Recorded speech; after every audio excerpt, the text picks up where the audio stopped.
warahmatullahi wabarakatuh. Selamat pagi Bapak Ibu tim penilai sertifikasi dosen gelombang 1 tahun 2025. Saya Herli Antoni, dosen Fakultas Hukum Universitas Pakuan yang hari ini mendapat tugas untuk memenuhi salah satu persyaratan, yaitu proses pembelajaran.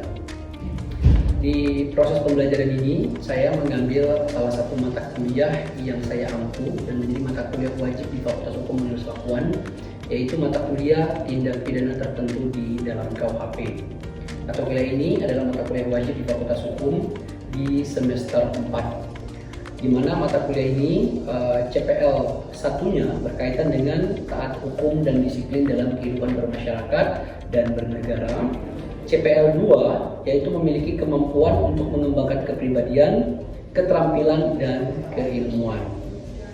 Serta CPMK dalam mata kuliah ini juga mengangkat dua tema CPMK. Yang pertama, taat hukum dan disiplin dalam kehidupan bermasyarakat dan bernegara, serta mampu berpartisipasi dalam pencegahan dan penanggulangan kejahatan yang terjadi di masyarakat. Yang kedua, CPMK kedua memiliki kemampuan untuk mengembangkan kepribadian, keterampilan, keilmuan hukum melalui kemampuan mengkaji berbagai jenis tindak pidana tertentu di dalam KUHP. Dan dari CPMK, kami juga menurunkan ke beberapa sub CPMK. Di antaranya terdapat 8 sub CPMK yang terbagi-bagi dalam 16 kali pertemuan mata kuliah. Yang pertama, mahasiswa mampu menjelaskan pengertian tindak pidana dan tindak pidana tertentu di dalam KUHP. Yang kedua, mahasiswa mampu mengurai unsur-unsur tindak pidana dan cara merumuskan tindak pidana. Yang ketiga, mahasiswa mampu menganalisis dan memberi contoh tindak pidana yang ditujukan terhadap nyawa.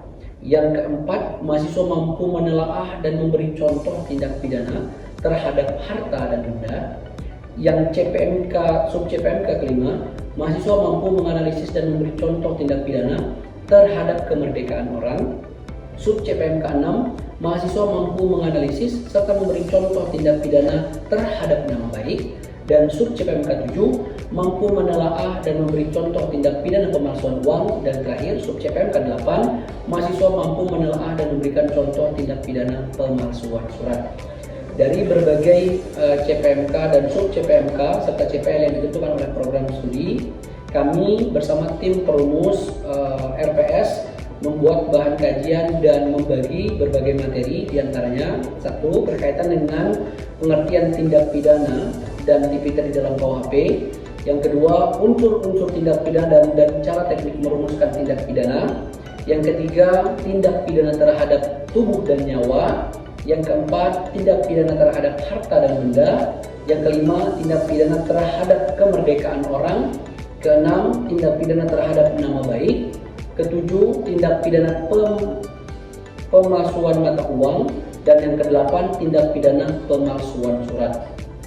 Dari materi-materi ini tentu kami juga memiliki buku referensi yang kami gunakan dalam menyusun bahan materi yang disajikan di kelas. Di antaranya buku yang dikarang oleh Teguh Prasetyo dengan judul Hukum Pidana yang diterbitkan di tahun 2010. Terus juga ada Mulyatno, Asas Hukum Pidana, diterbitkan di tahun 2008. Ada Andi Hamzah, Hukum Acara Pidana Indonesia. Terus juga ada buku tindak pidana tertentu di dalam KUHP yang dikarang oleh Wiryono Projonegoro. Terus juga ada Asas-asas Hukum Pidana Indonesia dan penerapannya yang dikarang oleh E. Carter dan Sianturi. Terus juga yang ketujuh adalah Hukum Pidana Horizon Baru Pasca Reformasi yang disusun oleh Profesor Teguh Sulistia. Dan juga berbagai referensi lain yang juga kami anggap penting dalam pertemuan mata kuliah ini. Dan kami juga terbuka terhadap perkembangan hukum pidana dan tentu saja Undang-Undang Nomor 1 Tahun 2023 yaitu KUHP Nasional. Dalam penentuan mata kuliah ini tentu kami juga memiliki asesmen, karena proses pengambilan mata kuliah dan juga proses asesmen menggunakan kurikulum OBE, Outcome Based Education, sehingga dalam proses aspek penilaian kami memperhatikan 6 poin utama, diantaranya sikap, keaktifan, UTS, project, dan juga UAS. keaktifan kami berikan 10%, sikap juga diberikan persentase 10%, ujian tengah semester 25%, project dipresentasikan 30%, dan juga UAS dengan presentasi 25%. Baik, Bapak Ibu, ini adalah video proses pembelajaran. Assalamualaikum warahmatullahi wabarakatuh. Selamat pagi. Hari ini kita akan melakukan pertemuan lagi di pertemuan yang kedua. Kabarnya bagaimana, sehat? Sekarang sudah jam 10. Jam 10 ini setelah sesi kedua biasanya teman-teman jauh lebih siap maksudnya dengan materi ini. Walaupun biasanya mendekati siang hari perut sudah mulai lapar, apalagi yang bersarapan di materi kan. Dan kelihatan belum masih sarapan. Oke, hari ini kita akan melakukan pertemuan di minggu kedua teman-teman di mata kuliah tindak pidana tertentu dalam KUHP. Materi ini juga menjadi materi penting karena berhubungan langsung dengan hal-hal detail terkait dengan kejahatan. Di minggu sebelumnya, minggu pertama, kita sudah bahas soal ruang lingkup tindak pidana. Jadi kita bicara soal materi apa saja yang kita bahas selama pertemuan sebelum ujian tengah semester. Terus yang kedua kita sudah bahas soal pendapat para ahli soal pengertian tindak pidana. Terus kita juga sudah bahas soal arti dari tindak pidana, terus arti dari perbuatan pidana. Kita sudah bahas itu. Ada yang masih ingat materi pertemuan minggu pertama? Ruang lingkup itu adalah kejahatan terhadap nyawa, juga ada kejahatan terhadap tubuh. Awalnya mungkin yang lain. Oke, kejahatan terhadap nyawa, kejahatan terhadap tubuh, kejahatan terhadap kekayaan, harta kekayaan, Kemerdekaan. terhadap kemerdekaan. Oke, ada 4 poin utama yang kita bahas minggu pertama berkaitan dengan ruang lingkup kejahatan. Nah, kalau kita bicara tentang kejahatan terhadap tubuh, tentu kita bicara soal pemidanaan. Di antaranya adalah penganiayaan, atau yang kedua misalnya pembunuhan. Di dalam pembunuhan juga terbagi menjadi 2. Ada pembunuhan biasa dan ada pembunuhan berencana. Kalau pembunuhan biasa menggunakan pasal 338. Kalau pembunuhan berencana 340. Nah, hari ini kita akan bicara banyak soal bagaimana menentukan tindak pidana ini dilakukan menggunakan 338, pembunuhan biasa, atau kita menggunakan 340, pembunuhan berencana. Pembunuhan berencana ini kan tentu kita harus melihat unsur. Nah, di materi hari ini kita akan lihat kenapa sih seseorang bisa dikategorikan sebagai perbuatan jahat, dan dia otomatis kalau dengan pemberatan berarti ada perlakuan khusus di sana, ada niat di sana. Nanti kita akan bahas di pertemuan hari ini. Oke, jelas ya? Oke, hari ini teman-teman kita akan bicara soal unsur-unsur tindak pidana dan teknik merumuskan tindak pidana. Kenapa ini perlu kita bahas? Karena mungkin saja sebuah perbuatan tidak dilakukan oleh manusia. Padahal kalau kita bicara soal ini, maka kemudian objeknya harus manusia. Mungkin nggak orang meninggal tanpa disebabkan oleh manusia? Contohnya misalnya orang tersengat listrik. Kalau tersengat listrik, kita nggak mungkin bisa minta pertanggungjawaban aliran listrik kan? Tapi kita minta pertanggungjawaban manusia. Tapi mungkin nggak kita minta pertanggungjawaban manusia, walaupun yang menyebabkan adalah kematian karena listrik misalnya. Boleh jadi, karena misalnya ada kelalaian di sana. Atau yang kedua adalah mengerjakan bangunan, tapi tidak memperhatikan arus aliran listrik. Maka kemudian kita bisa minta pertanggungjawaban. Pertanggungjawaban seperti apa? Apakah pertanggungjawaban penuh atau pertanggungjawaban turut serta misalnya? Kalau misalnya pertanggungjawaban penuh, otomatis dia menyengat orang mati karena disengat listrik. Misalnya saya ke teman-teman misalnya, karena saya kecewa, saya kali ini ruangan ini menggunakan air, terus saya siapkan dengan listrik. Berarti kan ada niat ingin membunuh seseorang. Tapi kalau kemudian tidak ada yang menyiapkan apapun, ketika mencoba memasukkan stop kontak ke listrik, dan karena kita lalai, kita coba sendiri, kita nggak bisa mendapat pertanggungjawaban ke siapapun. Karena dia celaka atau karena dia meninggal di sana atau matinya seseorang bukan karena disebabkan oleh orang. Nah, kita akan bahas di pertemuan hari ini. Oke, ini adalah syarat-syarat menentukan perbuatan itu sebagai pidana. Syarat tersebut adalah sebagai berikut. Pertama, harus ada perbuatan manusia. Ada nggak orang yang mati bukan karena manusia? Ada. Misalnya seorang penolong gajah. Biasanya dia pengawalnya jalan setiap hari aman, penampilan aman, main bola aman, kasih bunga penonton aman. Suatu hari gajah sakit perut, tapi dia nggak mau lagi tampil karena dia sebel sama pawangnya, diinjeklah orang itu. Pertanyaannya, boleh nggak kita minta pertanggungjawaban pidana pada gajah? Kenapa? Jawabannya adalah karena dia bukan manusia. Juga punya kategori, nanti kita akan bahas terusnya. Berikutnya adalah perbuatan manusia yang bertentangan dengan hukum. Kalau kemudian tidak bertentangan dengan hukum, seseorang tidak bisa dipidana. Kita mengenal namanya asas apa? Asas legalitas. Ya, kita mengenal asas legalitas. Tidak ada sebuah perbuatan pidana yang bisa dipidana tanpa diatur oleh undang-undang. Jadi harus diatur ini dalam undang-undang, diatur dalam peraturan undang-undang bahwa perbuatan tersebut adalah perbuatan pidana. Kalau kemudian tidak diatur, kita nggak bisa bilang itu adalah perbuatan pidana. Ada nggak yang tidak diatur? Ada, nanti kita menemukan. Berikutnya, perbuatan itu dilarang oleh undang-undang dan diancam dengan pidana. Diatur dan juga harus dihubungi dengan dilarang dan diancam dengan pidana. Jadi kalau cuma ada peraturan doang, barang siapa menghilangkan nyawa orang lain, hanya sekedar itu, tidak ada kemudian ancaman terhadap perbuatannya atau tidak ada ancaman pidana, maka seorang tidak mampu dipidana. Maka kemudian dalam undang-undang dibuatlah undang-undang itu rigid.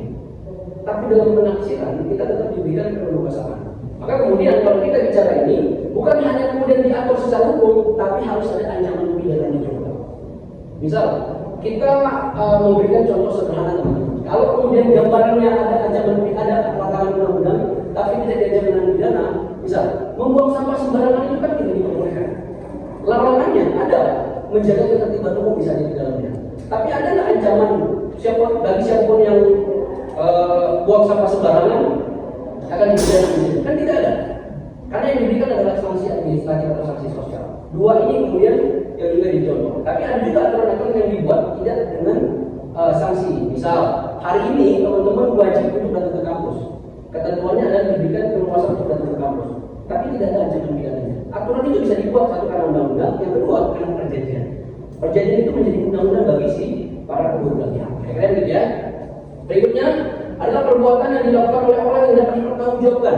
Dia sudah betul manusia dan diakui dia sebagai seorang manusia, tapi harus bisa dipertanggungjawabkan. Kira-kira ada nggak manusia yang tidak bisa dipertanggungjawabkan? Siapa? Ya, dalam kategori orang yang tidak cakap hukum. Siapa yang tidak cakap hukum? Satu, dia belum dewasa dalam pengetahuan. Yang kedua, orang yang tidak sehat. Ya, maksudnya dalam arti secara medis dia tidak kategori yang psikologinya sehat, gitu kan. Tapi yang dibuktikan menggunakan ilmu kedokteran, harus menggunakan medis yang tepat. Berikutnya, anak kecil. Anak kecil itu mungkin dia melakukan semua perbuatan jahat, mungkin, walaupun kita menerapkan undang-undang pidana. Tapi yang kecilnya seperti apa dulu? Kalau anak baru umur 1 tahun, kira-kira dia udah bisa menusuk umur anak-anak yang umur 20 tahun nggak? Ya, jadi tetap kita harus lihat nih, kita tetap harus lihat subjek hukumnya tidak bisa terlepas. Bahwa yang bisa diminta pertanggungjawab pidana adalah orang yang cakap hukum, gitu ya.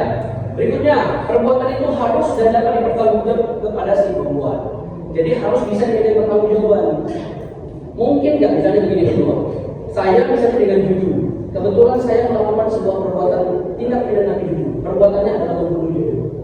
Saya bunuh jujur karena saya kecewa, misalnya karena jujur kemarin habis nonton sama gebetannya. Padahal saya udah lama karena sama jujur, kira-kira begitu. Saya bunuh lagi jujur. Tapi karena saya bingung, stres, takut bagaimana pun pertanggungjawabannya, saya minum racun, mati. Saya bisa tidak bertanggung jawab. Karena si pembuat harus bisa minta bertanggung jawab. Ya kalau orang udah mati, gimana kita minta bertanggung jawab pidananya? Otomatis dia punya keterbatasan. Gak mungkin kan kita menyidang seorang mayat di pengadilan, kata hakim, tolong dong hadirkan mayatnya, kita minta keterangan. Kira-kira masih bisa nggak? Dan masih mungkin nggak? Sangat tidak mungkin. Kira-kira begitu ya. Maka kemudian ke 5 poin ini menjadi penting. Dimulai dari siapa dia, siapa pembuat, siapa pelaku, apakah dia sudah memenuhi unsur pidana atau tidak. Nah, ini dibahas satu-satu.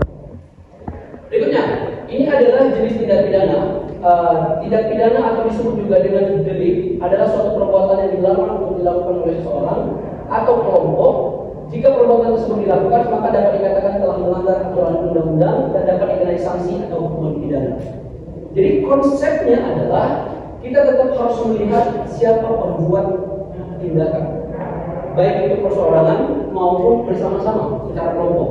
Karena kan ada juga kejahatan yang dilakukan secara bersama-sama, bukan hanya dilakukan oleh seseorang.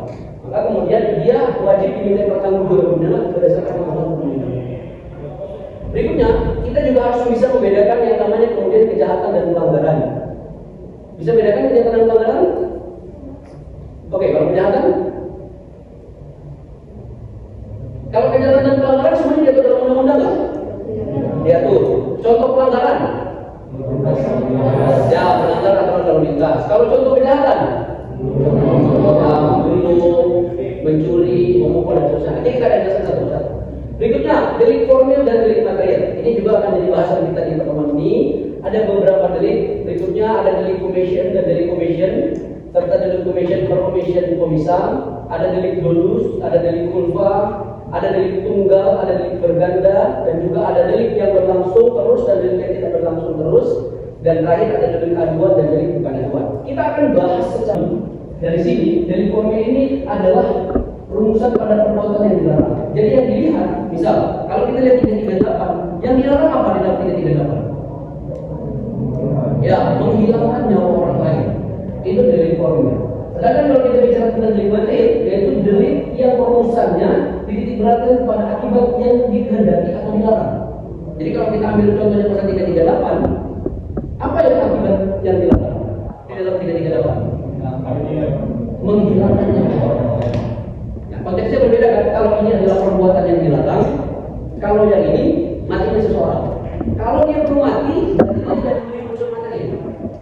Tapi memiliki unsur formil enggak? Karena ada niat jahat sendiri. Ya, oke. Berikutnya kita lanjut. Ini ada delik commission, yaitu delik yang berupa pelanggaran terhadap perbuatan yang dilarang, misalnya pencurian, penggelapan, dan penipuan. Berikutnya ada delik dolus dan delik kulfa. Ini paling sering sekali kita bahas teman-teman dan paling sering ditemukan delik dolus dan delik kulfa. Kalau delik dolus ini adalah merupakan suatu perbuatan pidana yang dilakukan dengan unsur kesengajaan, misalnya terdapat dalam pasal 187, 197, 282, 265, 263, 310, 338. Jadi unsurnya adalah dilakukan dengan unsur kesengajaan. Nggak ada kalimat tidak disengaja. Jadi kalau udah bicara dolus, dia dengan unsur kesengajaan. Kamu mau memukul orang, kamu nggak punya alasan. Walaupun sering banget kita dengar di berita atau di pemberitaan orang membunuh, alasannya karena dibisikin setan. Oh, kamu kenapa bunuh? Saya semalam harus dibisikin, saya harus membunuh. Itu sebuah psikologi sebetulnya. Tapi bentuk dari unsur kesengajaan adalah melakukan perbuatan, baik itu secara sadar, secara psikologis, atau kemudian dapat gangguan. Tapi harus dimiliki kesadaran penuh, kira-kira gitu ya. Berikutnya, kalau delik berupa atau kelapaan merupakan suatu perbuatan pidana yang dilakukan tanpa adanya unsur kesengajaan, atau dapat dikatakan sebagai perbuatan pidana yang dilakukan secara tidak sengaja. Misalnya terdapat dalam pasal 195, 197, 21, 23, 231, ayat 4 dan pasal 353, 59 dan 36. Berikutnya, delik aduan dan delik bukan aduan. Nah, ini sebenarnya sudah sangat paham ya, delik aduan dan bukan aduan. Delik aduan itu absolut, adalah delik yang persyaratannya secara absolut. Adanya pengaduan untuk penentuan penuntutannya, misalnya delik perzinahan 284, delik pencemaran nama baik 310 dan sebagainya. Dari sini jadi aduan karena sifat dan deliknya relatif. Berikutnya, delik aduan relatif, yaitu prinsipnya delik ini bukan merupakan delik pidana aduan. Jadi dasarnya delik aduan relatif ini merupakan delik laporan atau delik biasa yang akan dilakukan dalam hubungan keluarga kemudian menjadi delik aduan. Konteksnya adalah misal kita tahu pencurian itu deliknya itu bukan delik aduan, dia adalah delik biasa. Tapi menjadi delik aduan relatif kalau pencurian dilakukan di dalam keluarga. Misal ada uang yang disimpan di dalam lemari terus anaknya mengambil, maka dia kemudian harus dilaporkan oleh si orang tuanya atau orang yang berada di rumah tersebut karena dia masukkan sebagai delik aduan relatif. Dapat di luar si pelaku, yaitu unsur-unsur yang ada hubungannya dengan keadaan, yaitu dalam keadaan di mana tindakan si pelaku itu hanya dilakukan terdiri dari sifat yang ada hukum, kualitas dari si pelaku, adanya hubungan kausalitas. Masih tahu hubungan kausalitas? Apa hubungan kausalitas? Hubungan sebab akibat. Ya. Jadi kita tetap harus lihat dan ini biasanya menentukan seseorang melakukan sebuah tindakan. Oke, sampai sini ada pertanyaan.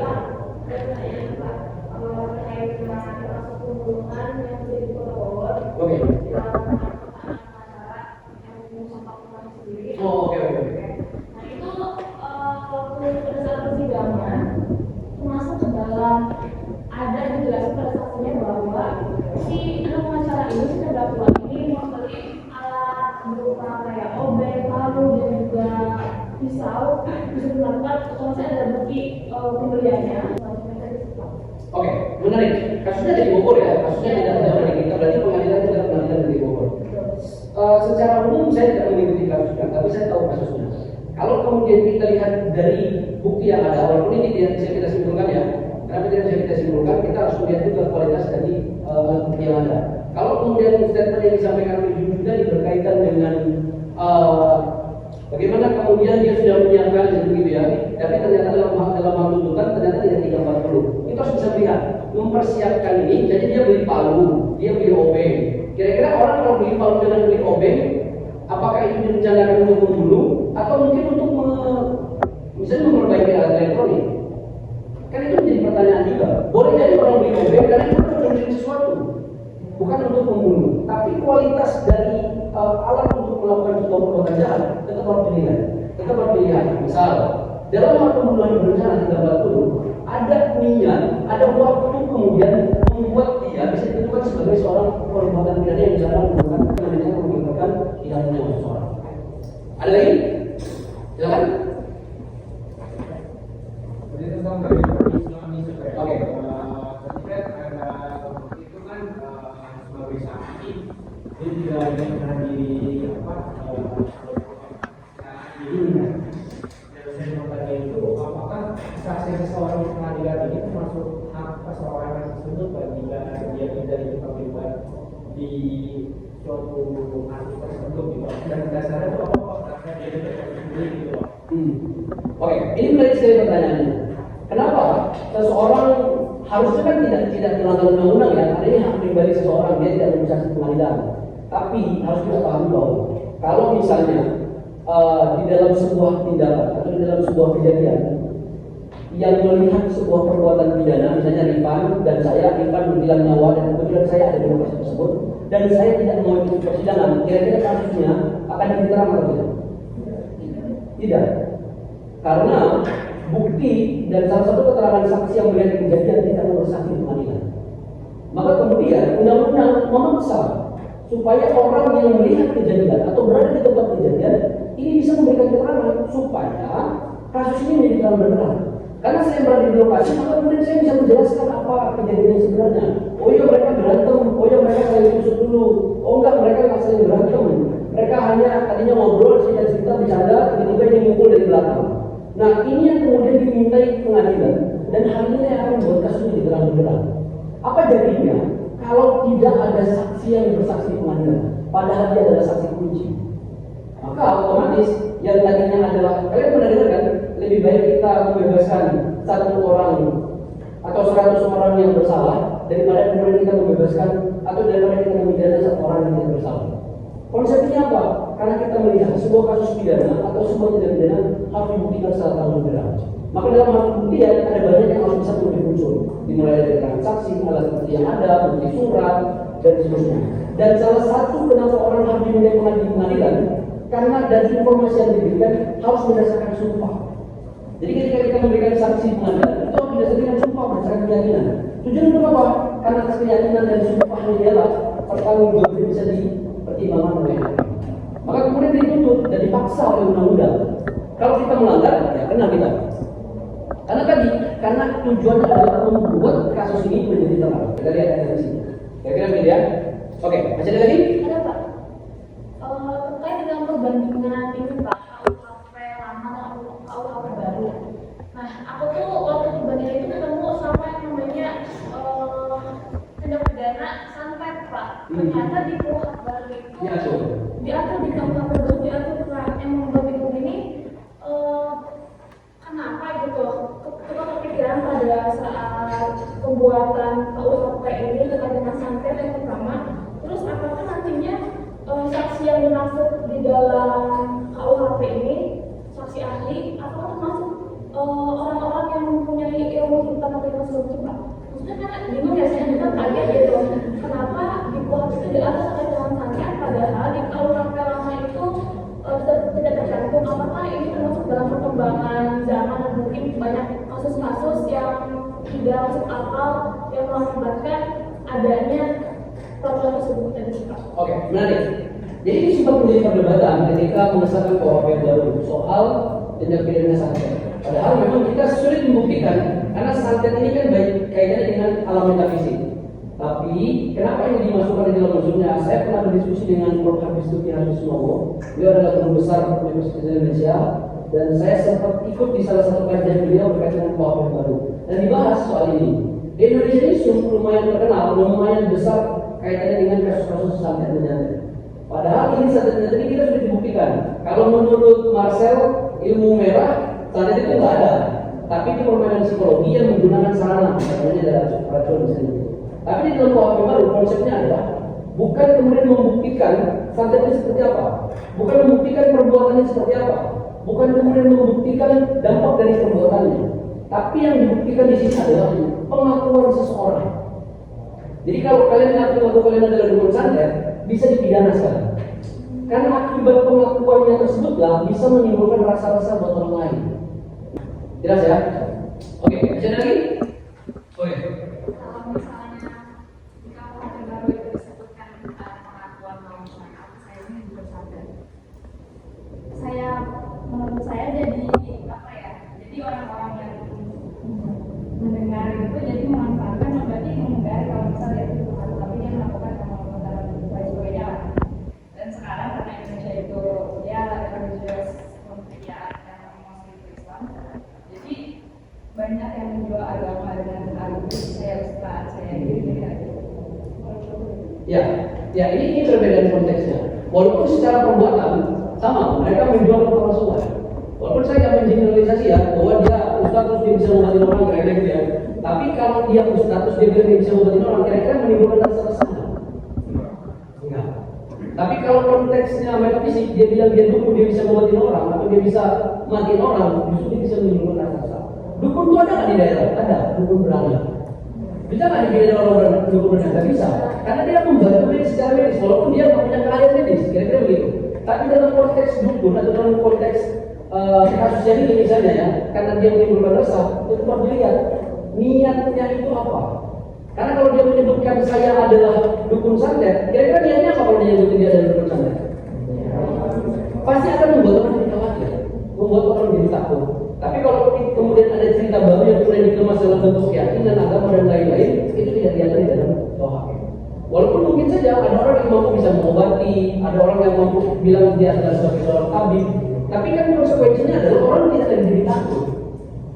Teman-teman, karena materinya hari ini sudah cukup di pertemuan hari ini, terima kasih teman-teman juga sudah berdiskusi dengan baik di pertemuan hari ini, dan minggu depan kita akan ada pertemuan minggu ketiga. Dan harapannya dari pertemuan ini teman-teman juga bisa dapat hasil ilmuwan yang baru, terutama soal dari tindak pidana. Dan di pertemuan minggu berikutnya kita akan melanjutkan bahan materi yang berkaitan dengan bagaimana kemudian kita bisa menemukan kualitas seorang saksi dalam kasus kejahatan terhadap tubuh. Ya, jadi kita akan bahas di minggu depan di pertemuan ketiga. Terima kasih teman-teman, dan saya menyiapkan sebuah tugas buat kalian. Jadi pertama, teman-teman harus bisa membahas dan mengkaji berkaitan delik-delik yang tadi sudah kita sebutkan dan memberikan contoh dalam sebuah tindak pidana. Jadi tugasnya di depan adalah teman-teman wajib untuk membuat resume, ya, kajian, analisa, memilih salah satu pasal di ketentuan pidana, dan dalam ketentuan pidana tersebut dia menggunakan delik yang mana. Karena di dalam sebuah tindak pidana bisa jadi dia menggunakan delik material dan formil, atau bisa jadi dia menggunakan delik gabungan, atau bisa jadi deliknya hanya satu. Tapi rata-rata deliknya adalah delik gabungan. Teman-teman diberikan tugas untuk bisa meresume itu, dan minggu depan sebelum kita mulai pertemuan yang minggu ketiga kita akan berdiskusi soal itu. Terima kasih atas pertemuan hari ini. Sampai ketemu minggu depan. Assalamualaikum warahmatullahi wabarakatuh.